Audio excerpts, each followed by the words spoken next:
God bless everybody today. It is April 9th of 2024, and tomorrow could be a pretty important day. We'll see how that turns out. It is to Nisan, and that would be when they potentially might do a red heifer sacrifice on the Mount of Olives.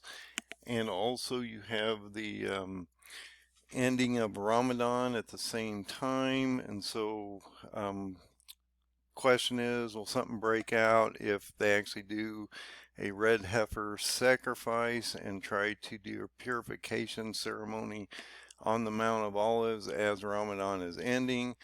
And then I wanted to bring this information to your attention and how Zechariah 12 through 14 might actually reflect what's going on today. So let's look at this information. Let's look at the Bible. Let's see what he's trying to explain to us. And I will do my best to explain how it might affect us today in these couple different chapters here. So it indicates in Zechariah 12 that the burden of the word of the Lord for Israel, saith the Lord, which stretcheth forth the heavens and layeth the foundations of the earth and formeth the spirit of man within him. Behold, I will make Jerusalem a cup of trembling upon all the people around about it, when they shall be in the siege both against Judah and Jerusalem. And that's where we're at right now, as we're getting ready to watch a literal siege on Jerusalem and Judah as all nations are walking away from them. Even the United States is starting to turn away from them. Joe Biden, Chuck Schumer, Nancy Pelosi, all these different groups are talking about how this outcry of the Palestinians is so great, and we're in an election cycle, and you have to take all this into consideration because Joe's trying to win states like Michigan, which have high Palestinian populations and things in there. But I'm not going to try to get political, but this is what's happening out here. Now, when you look at this, it's extremely important that when you look at Zechariah 12 through 14, there's a number of things here that seem to reflect what we're going through at this very moment in time. All nations are now becoming, um, you know, a rift is forming between all nations and Israel. We're saying that we still back them, but we're not sending them weapons. We're not really supporting them in any way, and we're pushing back against Gaza and a number of these things, indicating that if they go into Rafah, that's a red line for Joe Biden and some things. As we're getting ready to watch a front in the northern portion of Hezbollah in Lebanon, Golan Heights, and actually they're talking about even Jordan is possibly going to start, into this confrontation. This could really start to get extreme as we move forward. So God is going to make Jerusalem a burdensome stone on all the people. Okay, and that means everybody on the world. Okay, not just over there. It's affecting everybody. And it's going to affect us greatly as we watch these fuel prices and things start to move up.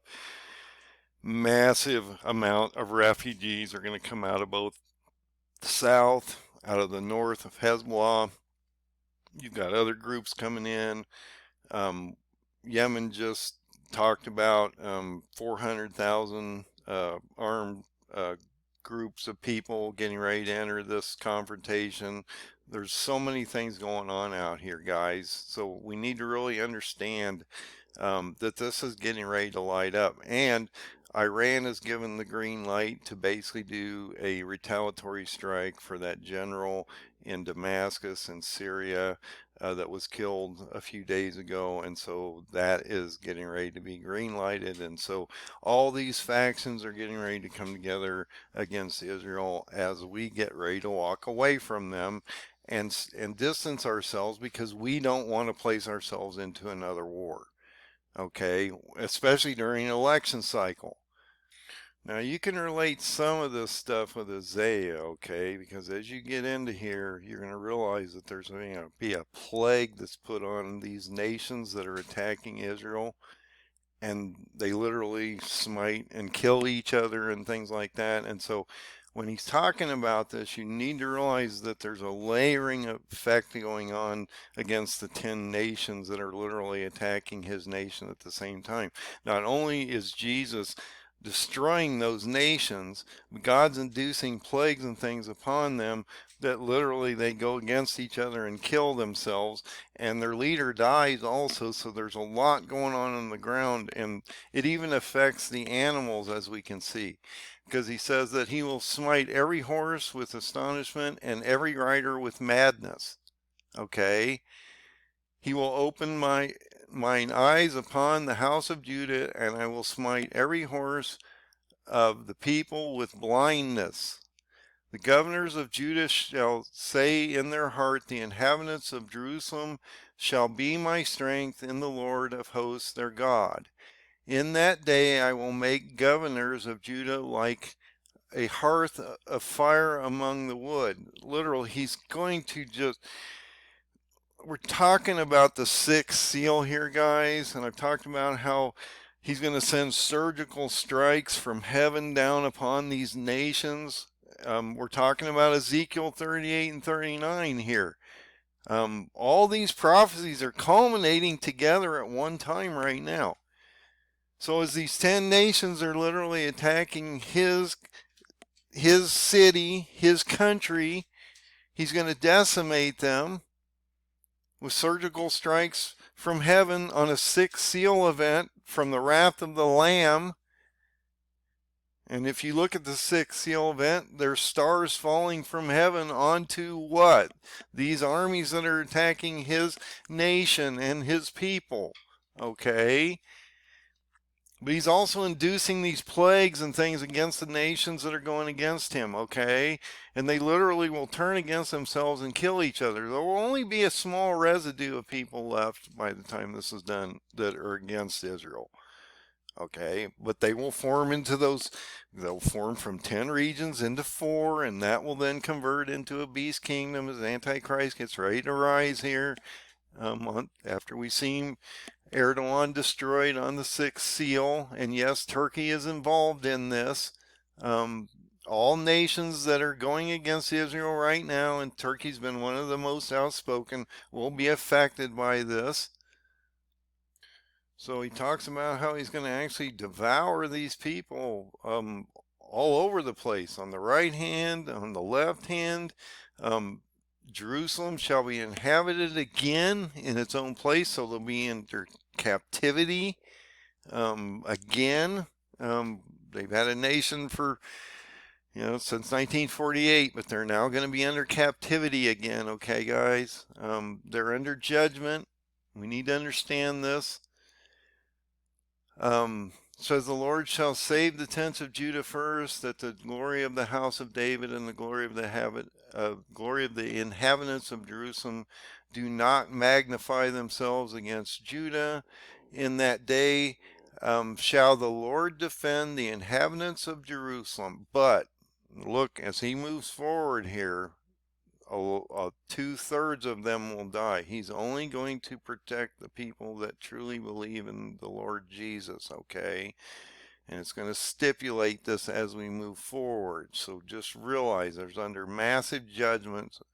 Not only are the nations that go against Israel going to be pummeled to death, and very few of them are going to survive, but there's going to be a massive destruction of the Jews, with 1/3 of them basically fleeing as we move forward here.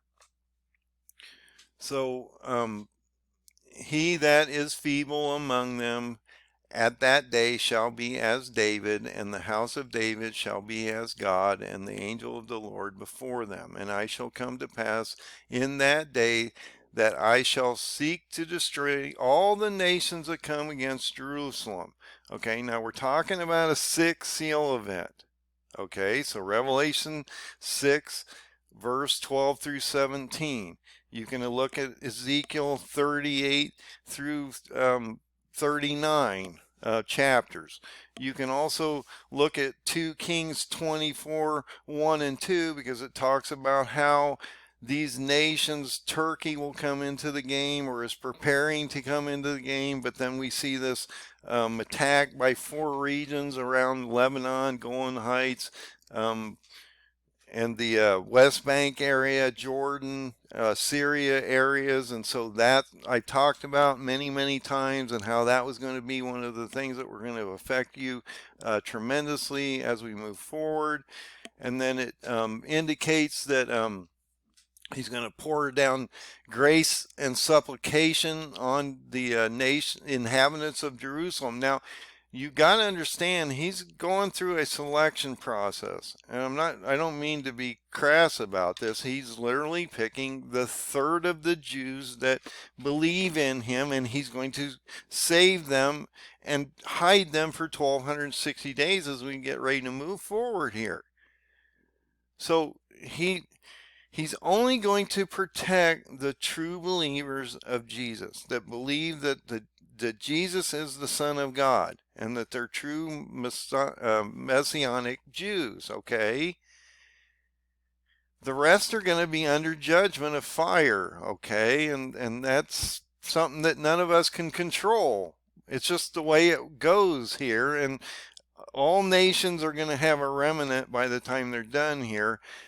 This is talking about the remnant that's going to come out of Jerusalem and the Jews itself. And it says, I will pour upon the house of David and upon the inhabitants of Jerusalem the spirit of grace of the supplications, and they shall look upon me whom they have pierced, and shall mourn for him as one mourneth for his only son, and shall be in bitterness for him as one that is in bitterness for his firstborn. In that day shall there be great mourning in Jerusalem. Well, of course, because they know that they got to repent, okay? They know the Lord's come back. And it talks about, now a lot of people will take this out of context and talking about this place in Megiddo, or Megiddon, okay, which is the same place as Armageddon, but this was back in the past that he's talking about here, guys. And so he's talking about, how there was this mourning and things going on in the past during this time in the valley of Megiddo, during this time of Joshua, the king of Judah, that was fatally wounded and things like that. So you need to take this into context. You need to go look up what he's talking about here. And it's not about Armageddon. Okay, Armageddon is a ways down the road still, guys. So there will be great mourning in Jerusalem, because 2/3 of them will perish and 1/3 of them will be ready to depart. Okay, and so he's going to do a separation here, as you can see. And we're not really going to get into the separation, but just realize that he is in the process of determining, well, he already knows which are the true believers in Jesus, and so they're doing the separation process. Now, there's something when you get into chapter 13 that I think sort of interesting in how he states this here, and maybe it has something to do with the red heifer, and it may not, okay? I'm not trying to say it does. It's just the way he states it here that maybe it leads me to believe that we're going to have that sacrifice possibly tomorrow, because I don't know how they can't have the sacrifice. I don't know exactly what time they're going to have it. It's about 8:30 in the morning over there right now, because they're 8 hours ahead of us, and it's 10:33 p.m. here Central Time, and so it'd be 8:33 a.m. their time. But look at how this is stated in Zechariah 13. In that day, okay, we're talking about a 6 seal event going off in Zechariah 12. In that day there shall be a fountain opened to the house of David and to the inhabitants of Jerusalem for sin and for uncleanliness. Well, what have we been talking about on the red heifer? That if they kill this red heifer, it will give them the ability to cleanse themselves and the temple area so that they can rebuild the temple. So it's just interesting the way it's stated here that he would open this fountain and give the ability of the house of David or the inhabitants of Jerusalem to remove their sin and uncleanliness. So maybe they're going to do this red heifer sacrifice tomorrow, guys. And if they do, that will set the Muslims off.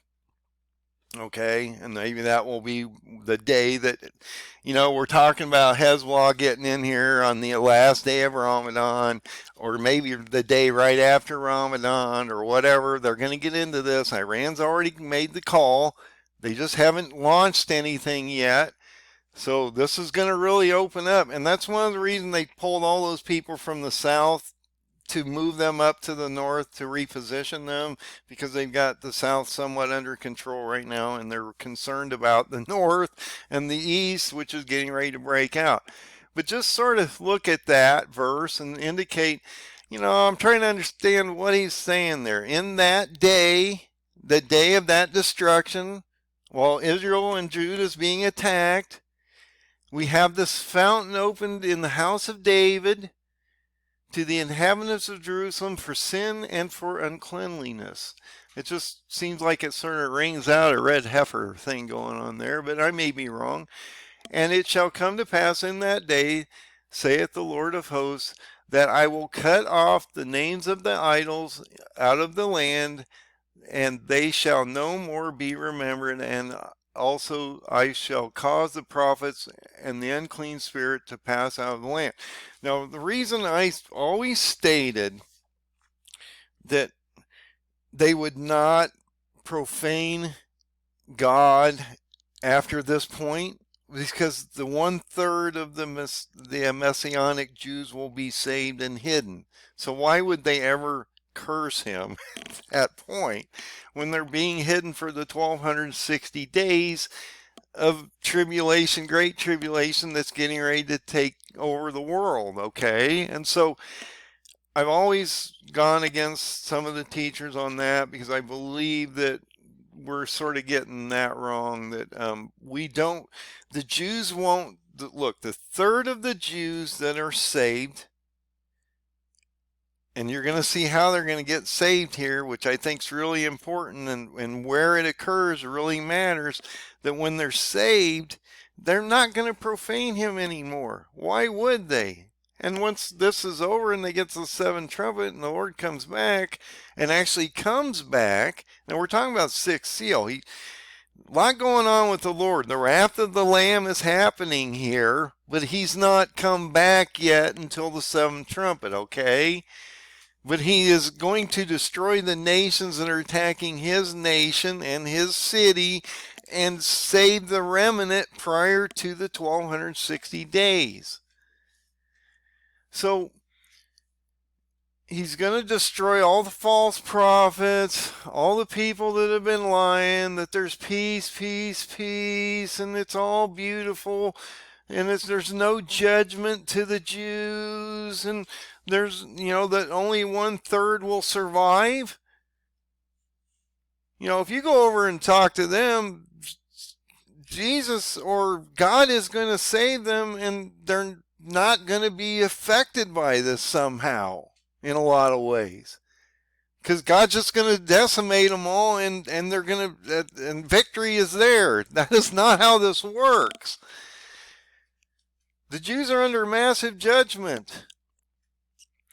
So he'll destroy all these people and all these false prophets and all these soothsayers and all these terrible people that have lied to all the Jews about why and how they got to this point.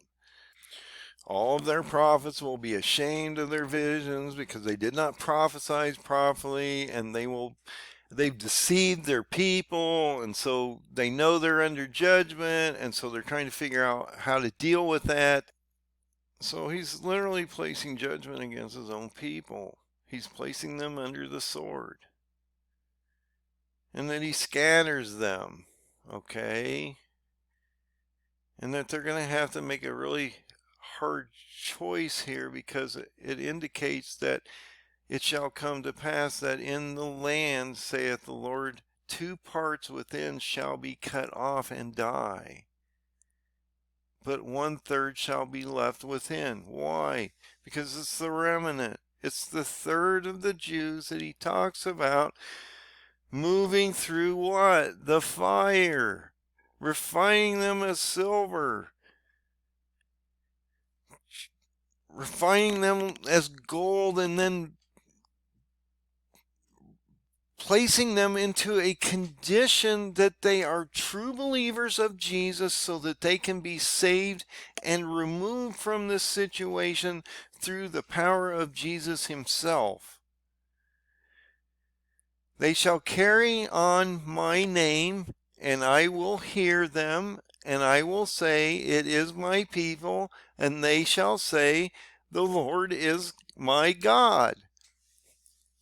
And that's what I mean. They won't profane him after that point. Why would they? And it's going to tell you what's going to happen here in just a second in 14, that should give you chills under your spine, because when you read this, you should put this all together and you should say, wow, this is really interesting. It's extremely prophetic, and it's affecting us as we speak. We're getting ready to potentially watch this occur. So in Zechariah 14, he talks about, behold, the day of the Lord is cometh. Now, this is the wrath of the Lamb, okay? The 6th seal is happening here.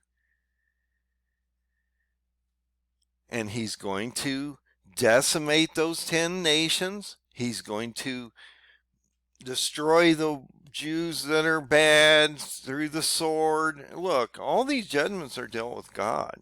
God is placing judgment down on all these people. He's forcing all these things to happen to all these groups. Okay? He controls this. We have no ability to control anything. He's controlling everything here. He's going to allow 1/3 of the Jews to get away here. And he's going to cut off the rest of them and place them into captivity, or he's going to kill them, okay, as it indicates here. He's going to divide their spoils up. He's going to gather all nations against Jerusalem to battle, and the city shall be taken. I've talked about how it's going to be, look, even Isaac Herzog will be captured. People don't get this one. Talked about this for a while. First day of the siege probably is when Isaac Herzog's going to get captured. That might be tomorrow. I don't know exactly what day that is, but I'm guessing when they do the Red Heifer thing, if that actually does go off, considering all the time and effort that they put into it, that probably will happen. You're going to see something happen on the 10th. Now, I can't guarantee any of this stuff, but man, it sure seems like something's getting ready to happen here, guys. So, look, he's going to go against Jerusalem. He's going to take the city. He's going to rifle through all the houses. The women are going to be ravaged. Half the city is going to be taken over into captivity. Oh, half the city goes forward into captivity. Not all of it. Remember, there's a second siege that comes up about 18 months later. It happens in like August of 25, based on my paradigm and my parable of the fig tree. And then a residue of the people are cut off from the city because they go forward to the hidden area for the 1260 days. Okay? But look at this. This is so, I don't know how you can't connect some of this together and what's going on today. Okay, so in the last verse, he was talking about putting these fountains of water, or cleansing them somehow. And now look at this. This is so cool. We're talking about the Mount of Olives here again. And then the Lord goes forth to fight against those nations. Look, everybody thinks the Lord comes back only on the 7th trumpet and does something. I have never thought that. I've always said that he takes out these 10 nations originally on the 6th seal. He's breaking the seals right now. He has the scroll in his hand. He's breaking the seals right now. Now, he won't come back and actually be on this planet literally within, on the seventh trumpet is when he comes back. But on this event, he's going to decimate the armies that are attacking his nations, okay? And look at this. So he goes forth to fight against the nations that are battling against Judah and Jerusalem. And then look at this. I think this is so cool.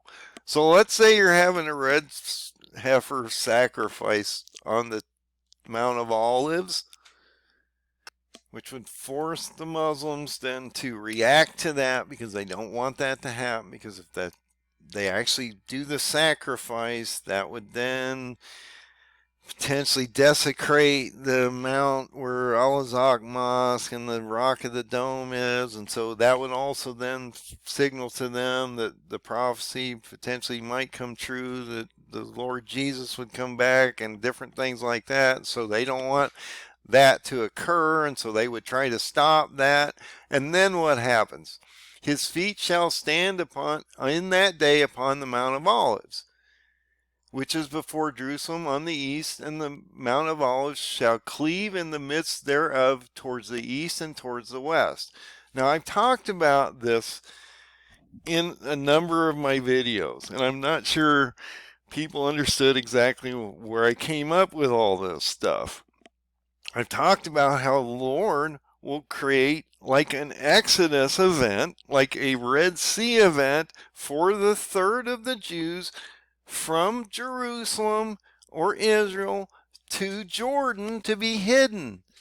And that the Lord would step on the Mount of Olives, split it in half from north to south, and create this valley so that they could get away. Because he has to protect them. And they won't profane him after that, I'll guarantee it. I mean, if they see the Mount of Olives literally split as they're walking through this valley to be protected, would you profane him? I don't think I would. I think I'd be walking with my head up in amazement, thanking him that I'm one of the special people that get to leave that nightmare behind. So he literally splits the Mount of Olives in two, towards the east and towards the west, so that there's a great valley, and half the mountain shall be removed to the north, and half the mountain removed to the south. Look, I haven't been making this stuff up, guys. I've been saying for a while, I think this is the way this occurs. And I think it's so cool that he actually lays this out that we can see it. I mean, if you're... there's so much that could happen tomorrow, guys, and it may not anything. Maybe it'll be like the April 8th eclipse thing where it was like a dud. I mean, it wasn't even that great here. It was 90%, and it just got a little darker. It wasn't, I mean, I didn't really pay much attention to it. But this is extremely important, that if you maybe have the sacrifice going on, and you have a sixth seal look, a sixth seal has to happen before the trumpets start and an antichrist rises. It has to happen. You have to have the third removed for the 1260 days. These things have to occur. So he's literally splitting this mountain in half. Can you imagine if he splits the mountain in half while they're doing the red heifer sacrifice, and the Muslims are encroaching upon this thing all at the same time? Maybe that's why he has to stop the Muslims, because they're in the process of cleansing the nation and the people of the Jews so that they can be removed. So I think it's extremely important that we look at some of these things, and I'm not saying it will or will not happen. I'm just saying that there's a lot of events here that seem to reflect where we are in time right now. And then it talks about how, the night and the day will be broken. It's not... It's hard to really understand exactly what he means. It shall come to pass on that day that the light shall not be clear nor dark. And so we're going to have this interesting period of time. And I've talked about all those different events during the sixth seal, how you're going to have stars coming down from heaven. You're going to have part of the moon blotted out, part of the sun blotted out. Different things are happening. So the 1/3 is removed. He splits this Mount of Olives in half. They're removed. They're taken to the hidden place. And then we're going to see this transition come up here. I want to sort of show you this.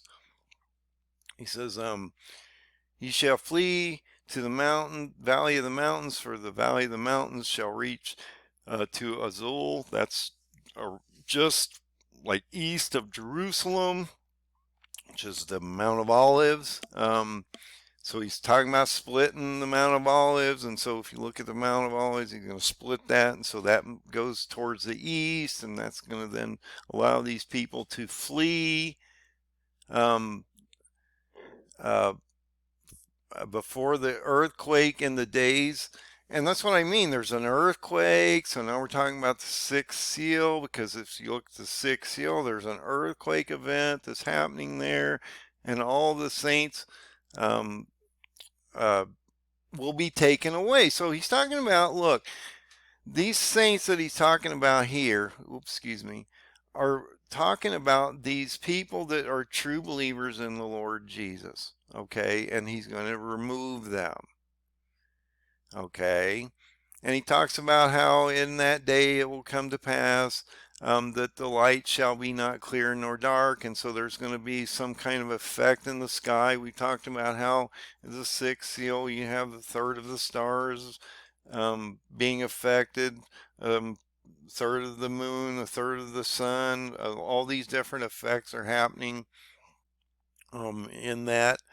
And so but then it says something really interesting here, and I think there's a transition here, and then people get into a position where this is in Revelation like 21 and 22, but it's not yet until this transition here. But it shall be one day which shall be known to the Lord. So there's this transition.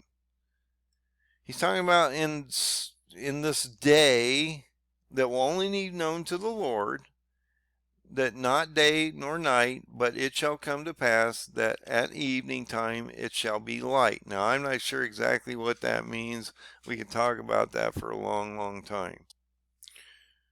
So there's an effect that happens, and then he talks about how these living waters go out of Jerusalem, which would then reflect you to Revelation like 21 and 22, where you see the city and you have the living waters coming out from Jerusalem at the end. And so I question exactly what's going on here, and I've looked at this a number of times. I just want to bring it to your attention. And I may be wrong on a lot of this stuff, but I do believe that if you look at a number of things here, we seem to have some potential events that seem to reflect what might be happening today. One is the red heifer stuff, where you have the Mount of Olives being affected, where the Lord could potentially step his feet on the ground as the sacrifice is happening, as the Muslims are coming in, and then potentially you would see him split the Mount of Olives in half so he could take the people he selected out and hide them. So I just want to bring these things forward. I think Zechariah 12 through 14, you can actually go back a couple chapters prior. Let's say if you go back to chapter 11, I believe it talks about Lebanon. Okay, so we're talking about the cedars being devoured and them falling and things like that. And so it talks about Lebanon just before this. And so you need to realize that possibly what we're talking about is this attack that's coming up now in the near future against Jerusalem through the Hezbollah groups. and that they're going to see literally a 6-seal event happen. I've been talking about this transitional event for a while now, and how if you go to 2 Kings 24, 1 and 2, it would show you that Hezbollah would be the main factor that drives this next attack. But all 10 nations are basically in conjunction against Israel, and all nations have basically left them. So this is going to end up badly for them. So I just want to bring this to your attention. There's some really cool points here. If you go into Zechariah 11, we talk about Lebanon, and Jordan is also indicated here. When you get into 12, you're talking about Jerusalem being affected by this, by all nations at this moment, that all nations have basically left them behind, and that they're basically going to be under siege, and that at the end he separates the 2/3 from the third that are going to be saved. Then he talks about this potential fountain that's opened up in the house of David to give the potential inhabitants of Jerusalem a potential cleansing effect of something against sin, which to me reminds me of the red heifer. And then if you walk down through chapter 14, it talks about the Mount of Olives and how he's going to split the Mount of Olives in half and give them, the remnant or the third of the Jews, a pathway to the hidden place for the 1260 days, and remove them from this equation, and that they won't profane him anymore. And so I think it's extremely interesting that this sort of could line up with what's happening out here, and I just wanted to bring it to your attention, and hopefully it makes a little bit of sense. And I'm not saying it will happen tomorrow, but there is a high probability with Iran now giving them the green light that something's going to happen, and it might be either on the last day of Ramadan or right after that would be potential. But if they try to do a red heifer sacrifice on the Mount of Olives tomorrow morning, or today, because now it's around 9 o'clock, 9:06 a.m. No, it's 7:06 a.m., excuse me. 7:06 a.m. over there. If they do one in the morning as you walk into the afternoon or something, you could potentially see a lot of things happening in the next 8 to 12 hours, 24 hours. So God bless everybody. Just keep your eye on all this. I'm not saying anything's going to happen, but there is a real high possibility that Iran will strike in the near future, in the next few days, if nothing else. So God bless. Have a great night.